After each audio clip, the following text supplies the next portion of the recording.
A gente continua falando do assunto com o médico psiquiatra Vinícius Brumprá. Muito boa tarde para o senhor, doutor. Boa tarde, Marta. Bom, doutora Ana contou a entrevista aí com detalhes, como tudo aconteceu. A gente viu, né? Ela disse que ele falava coisas que parecia que ele realmente acreditava que tinha uma relação amorosa com a Ana, cobrava dela uma postura correspondente, né? Esse atirador, ele parecia ter alucinações, a gente viu, ele estava realmente em um quadro delirante, era o que parecia. Logo em seguida de tudo isso, alguns especialistas, inclusive, falaram que dos sintomas desse rapaz, desse criminoso, que eles se assemelham aos indícios de esquizofrenia. A gente pode pensar por aí, claro, que a gente não pode dar um laudo, né? Enfim, identificar exatamente o que aconteceu, mas traz sinais, tem traços aí de esquizofrenia, realmente? Com relação aos sintomas que ele vinha apresentando, essa questão de uma ideação delirante, onde ele tem a ideia de que possui um relacionamento afetivo com uma pessoa, essa apresentação ela pode ocorrer em pacientes com esquizofrenia, mas é uma apresentação bastante rara nesse diagnóstico. Existem diagnósticos diferenciais da esquizofrenia em que a pessoa tem como único sintoma, como única alteração do comportamento ou do estado mental dela, justamente essa questão de um delírio amoroso. Mas são quadros bastante raros. É importante a gente falar que nem todo esquizofrênico apresenta esse tipo de sintoma, ou chega a esse ponto, né, de passar ao ato realmente de cometer um crime desses, né? Porque tem muita gente que, eu convivo com esquizofrênico, não precisa se assustar, porque daqui a pouco a situação não é a mesma, né? Claro, Marta, esse é um ponto fundamental, um ponto muito, muito importante da gente destacar nesse momento, porque, claro, é uma pessoa querida do público, as pessoas ficam, nossa, e agora, será que pode acontecer com meu vizinho, com meu familiar, que tem esquizofrenia ou que tem algum transtorno mental? E, na verdade, é importante a gente tranquilizar as pessoas com relação a isso, que comportamentos agressivos em pacientes, seja esquizofrênicos ou de qualquer outra entidade psiquiátrica, comportamentos agressivos são muito raros.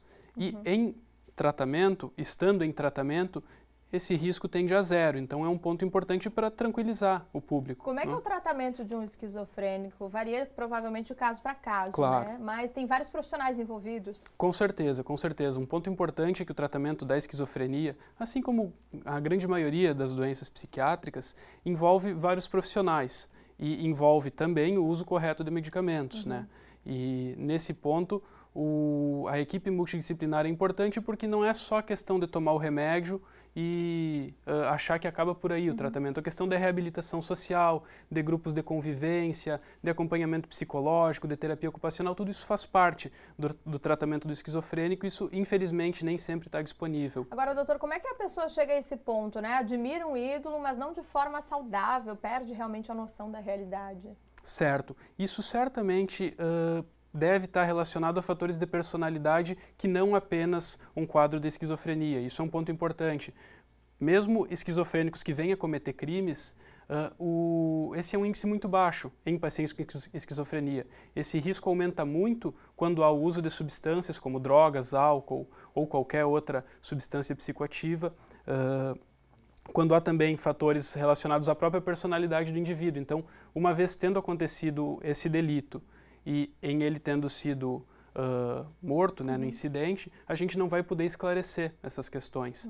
Mas certamente existem fatores da personalidade prévia desse agressor que devem ter contribuído. Olha só, a gente pode imaginar daqui a pouco um traço que a própria Ana tem, algo que fisgou ele ali, porque poderia ser qualquer outra apresentadora, mas foi ela, enfim, né? Ele escolheu ela, de certa forma, às vezes até inconscientemente, ele fez essa escolha. Exatamente, e o fato dele ter premeditado isso, de ter ido buscar o mesmo hotel e tudo mais, mostra que talvez ele não estivesse tão comprometido assim pela doença. Talvez existisse algum componente da personalidade dele mesmo, não relacionado ao fato dele ter ou não ter uma doença mental como a esquizofrenia. Talvez o fato disso ter sido premeditado com tanto requinte mostra que talvez ele não estivesse tão comprometido assim por uma doença psiquiátrica. Quem tem esquizofrenia, o senhor falou algo que me chamou muita atenção. Isso pode ser potencializado com álcool, com o uso de drogas, é isso mesmo? Sim, com certeza. Existem estudos que mostram que pacientes esquizofrênicos envolvidos em delitos, pelo menos 50% deles têm também o uso de alguma outra, de alguma substância, como álcool ou outras drogas. Quais são os primeiros sintomas que surgem de esquizofrenia? Assim, que a família pode ficar atento, ou enfim? Perfeito, perfeito. Geralmente o primeiro sintoma, isso costuma acontecer em homens no final da adolescência, em mulheres um pouco mais tarde. Os primeiros sintomas são isolamento social. a pessoa passa a se alterar o comportamento, não ter mais tanto vínculo com a família, com os amigos, tende a ficar mais reclusa, para só então começarem a se manifestar o que a gente chama de sintomas positivos, que são manifestações além do que a gente considera normal, ou seja, uma produção delirante ou uma produção de alucinações. Isso geralmente surge um pouquinho depois. Qualquer alteração de comportamento no sentido de isolamento social, mudou o padrão de convivência com a família, é importante passar por uma avaliação com um psicólogo, com um psiquiatra, para ver o que pode estar acontecendo, que às vezes não só a esquizofrenia inicia com esse tipo de manifestação. Outras doenças pode ser um quadro depressivo, um quadro de fobia social. Então, as pessoas têm que perder o medo de buscar o psicólogo ou de buscar o psiquiatra. Tem muito isso, né, doutor? Infelizmente, a psiquiatria e também a psicologia sofrem muito com estigma, não é? Pensar que ir a um psiquiatra vai comprometer a pessoa ou vai... Não, pelo contrário. O objetivo sempre de um profissional de saúde, seja ele um médico psiquiatra, seja ele um psicólogo, é buscar que a pessoa tenha uma vida o mais normal possível. Sensacional. Eu faço terapia, né? E já ótimo. cursei psicologia também, Que adoro, bom, sou fã e faço terapia já há muito tempo e sou fã. Assim, acho que ajuda a organizar muita coisa na nossa cabeça, né? Exatamente. E não necessariamente ir para terapia é ficar, comprometer a vida ou ficar anos em tratamento. Não. Sim, achar que a pessoa é maluca, eu tô exatamente, maluca, eu tô aqui. Exatamente. Eu vou ser internado. Não, pelo contrário. Eventualmente, a internação é necessária, em casos mais graves, casos de esquizofrenia mesmo, mas é tudo feito muito diferente do que é mostrado em filmes antigos ou em novelas ou qualquer coisa assim.